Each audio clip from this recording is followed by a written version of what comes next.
Davao.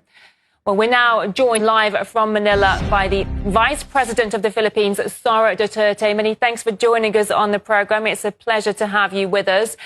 So it's been over 100 days since your father, the former President Rodrigo Duterte, was detained by authorities for the ICC. The Philippines officially cut ties with the ICC in March 2019. So how does that affect the legitimacy of this detention, in your opinion? Thank you for having me. Good day, everyone. Well, that is precisely the question that was submitted by the defense team of former President Rodrigo Duterte to the ICC. The question on jurisdiction, particularly because they conducted the investigation 2 years after the withdrawal of the Philippines as a member of the ICC, and therefore is already prescribed.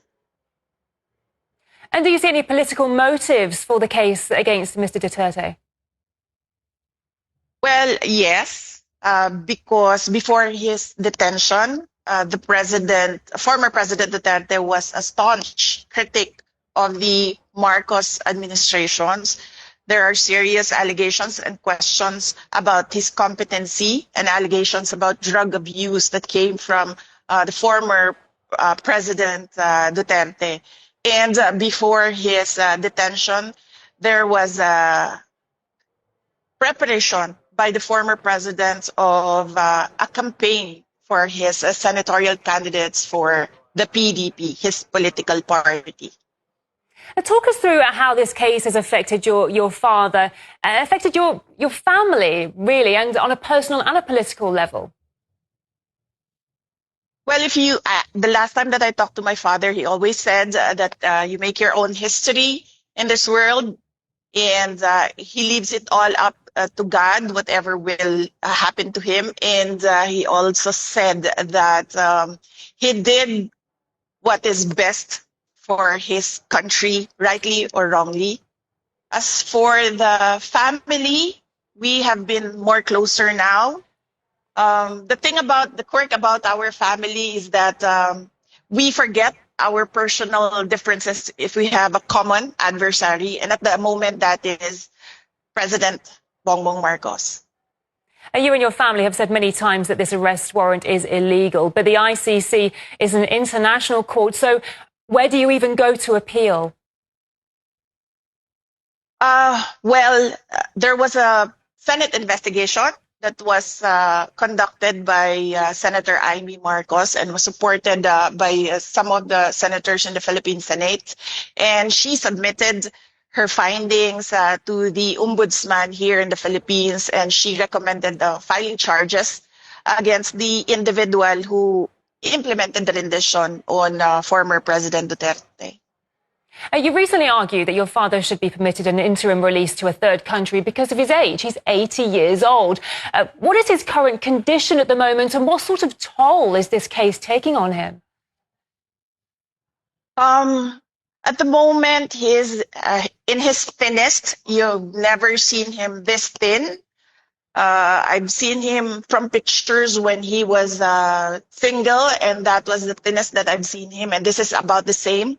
At that time, I lost so much weight, and he has a problem with the cold and the weather in The Hague. And then he has of course, he has no appetite because the way that the food is cooked is not really the same as traditional Filipino dishes. And of course, there is that longing to be with familiar faces, family and friends.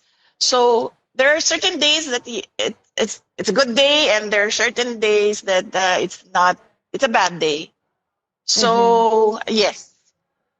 The ICC, let's talk about the charges against him now. The ICC detained your father on charges that he was responsible for crimes against his people, but it seems he remains deeply popular during this time. He's been elected as mayor of the city of Davao.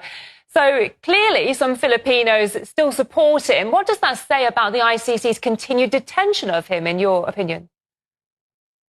Well, as I said, the ICC is all about human rights and justice, and we don't see it in the case of former President Rodrigo Duterte. He has been in detention for more than 100 days without recourse for bail, and now his petition for interim release has been vigorously opposed without a legal reason by the prosecution. He has already stated in his brief that he is not a flight risk because of his age. If you can see the footage where he was pushed up the plane, he really had no strength at all to resist, and he doesn't intend to intimidate witnesses. He hasn't done that. He's been mayor. He hasn't done that. He was president when the ICC case was filed. He hasn't done anything at all with the witnesses. We all know the list of witnesses because we have information coming in from the investigations conducted by ICC investigators here in the Philippines, and he hasn't done anything. For the past 2 years, we've been telling him to prepare for the ICC case, but he said that it's all crap, it's nothing.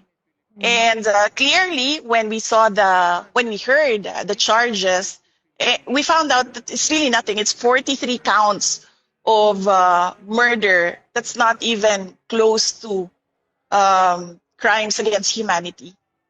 It must be an incredibly stressful time for you and your family. What message would you send to Filipinos around the world who continue to support your father?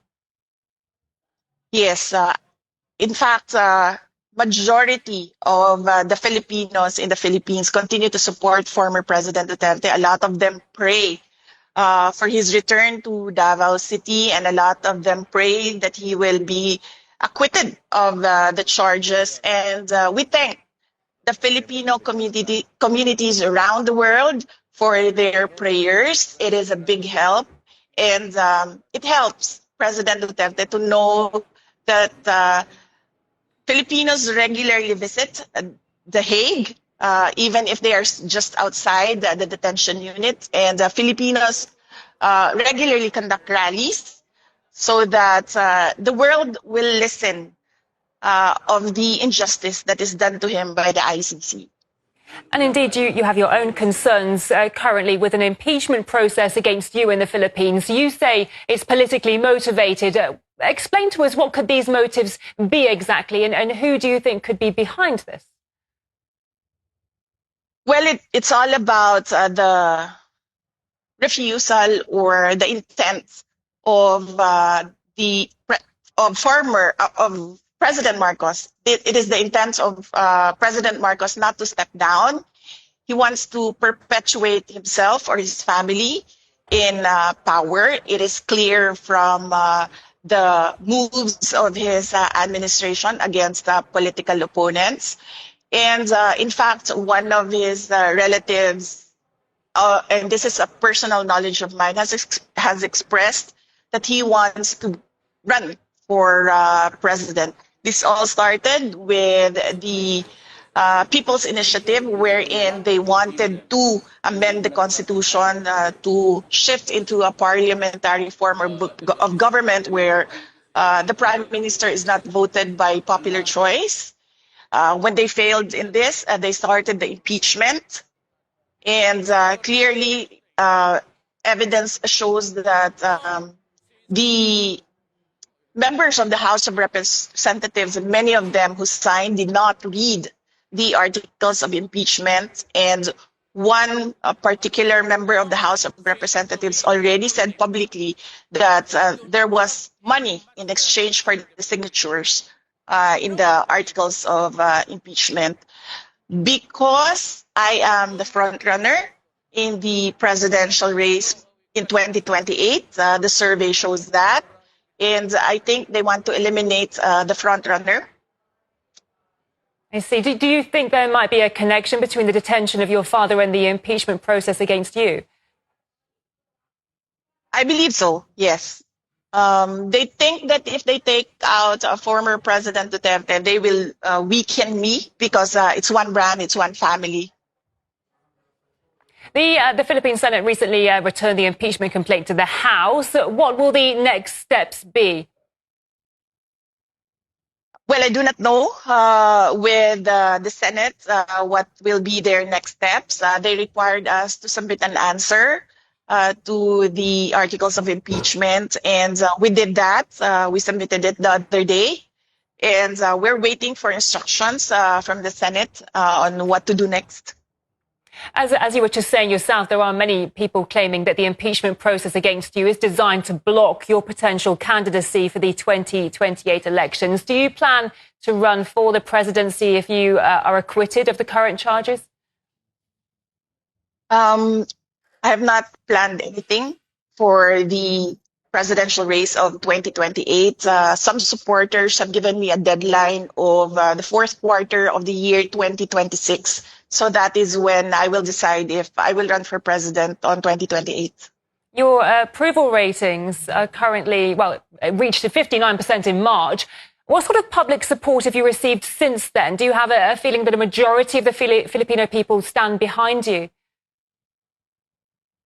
Well, I do not know. I don't have the numbers. I don't have the surveys. But I am comforted by the fact that wherever I go, people express their support and their prayers for former President Duterte. If we can just touch upon geopolitics for a moment, because the US often interferes in disputes between the Philippines and China in the South China Sea. I'd like to ask, what's your opinion on Washington's role in the region? Well, for the Philippines, our constitution clearly states that we should have an independent foreign policy. So our relationship with the U.S. and our relationship with China should be two separate engagements, and we should not lean towards the U.S. for our problems with China, particularly our issues in the West Philippine Sea.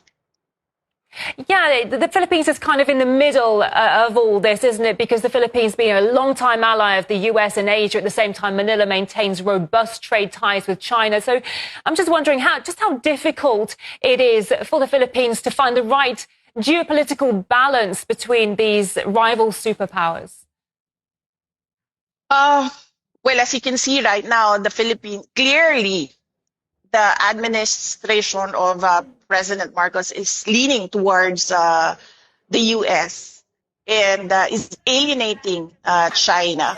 And I really believe, and I've been asking for his explanation on where is the independent foreign policy of the Philippines currently.